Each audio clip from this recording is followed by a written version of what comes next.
ವಾಡ ಭವಾನಿ ದೇವಿಯ ವಾಡೆ. ಭವಾನಿ ದೇವಿಯ ವಾಡೆ ಅಂತ ಅನ್ಬೋದು. ಅದ್ರ ಬಗ್ಗೆ ವಿಶಿಷ್ಟ ಆಚರಣೆ.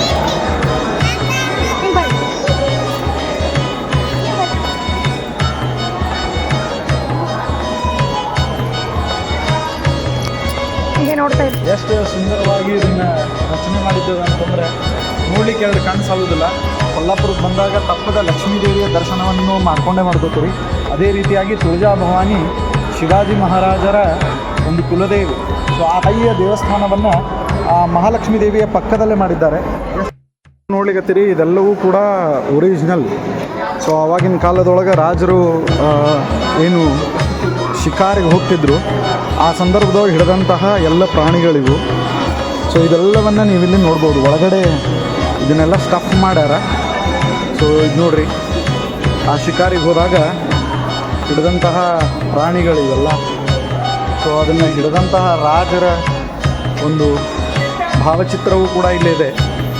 ಛತ್ರಪತಿ ಶಾಹು ಮಹಾರಾಜ್ 1874ರಿಂದ 1922 ಸೊ ಅವರು ಮಾಡಿದ್ದವೆ.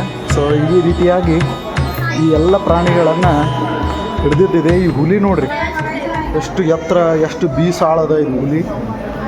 ನೋಡಲಿಕ್ಕೆ ಗಾಬರಿ ಆಗ್ತದೆ. ಅದನ್ನು ಹೆಂಗೆ ಹಿಡಿದಿದ್ರು, ಹೆಂಗೆ ಬಾಣ ಹೊಡೆದಿದ್ರು ನೀವು ನೋಡ್ಬೋದು. ನೋಡ್ರಿ ಹುಲಿ ಒಂದಕ್ಕಿಂತ ಒಂದು ಹಿಂಗವ. ಇದೆಲ್ಲವೂ ಕೂಡ ಒರಿಜಿನಲ್. ಇದು ಶಿವಾಜಿ ಮಹಾರಾಜರ ಕುಳಿತಂತಹ ಒಂದು ಆಸ್ಥಾನದ ಸ್ಥಾನ. ಸೊ ಇವತ್ತಿಗೂ ಕೂಡ ಇದೆಲ್ಲ ವೈಭವವನ್ನು ನಾವು ನೋಡ್ತಾ ಇದ್ದೇವೆ. ಬರ್ರಿ ಈಗ ನಿಮಗೆ ಆ ತುಳಜಾ ಭವಾನಿ ದೇವಿಯ ದರ್ಶನವನ್ನು ಮಾಡಿಸ್ತೇನೆ. ಸೊ ಇದೆಲ್ಲ ಒರಿಜಿನಲ್ ನೋಡ್ರಿ. ಇದೆಲ್ಲ ನೀವೇನು ನೋಡ್ತಾ ಇದ್ದೀರಿ ಪ್ರಾಣಿಗಳು ಒರಿಜಿನಲಿ ಇವುಗಳನ್ನು ಬೇಟೆಯಾಡಿ ತಂದು ಈ ರೀತಿಯಾಗಿ ಬೇಟೆಯಾಡಿದ್ದು ಅಂತನ್ನೋದರ ಸ್ಮಾರಕವಾಗಿ ಇದನ್ನು ಇಲ್ಲಿ ರೂಪಿಸಲಾಗಿದೆ. ಸೊ ಈಗ ಆ ತುಳಜಾ ಭವಾನಿ ದೇವಿ ವಿಶೇಷವಾಗಿ ಛತ್ರಪತಿ ಶಾಹು ಮಹಾರಾಜರ ವಂಶಜರಲ್ಲಿ ಕುಲದೇವಿಯಾಗಿದ್ದಂತಹ ತಾಯಿಯ ದರ್ಶನವನ್ನು ನೀವು ಮಾಡಿಕೊಳ್ತಾ ಇದ್ದೀರಿ.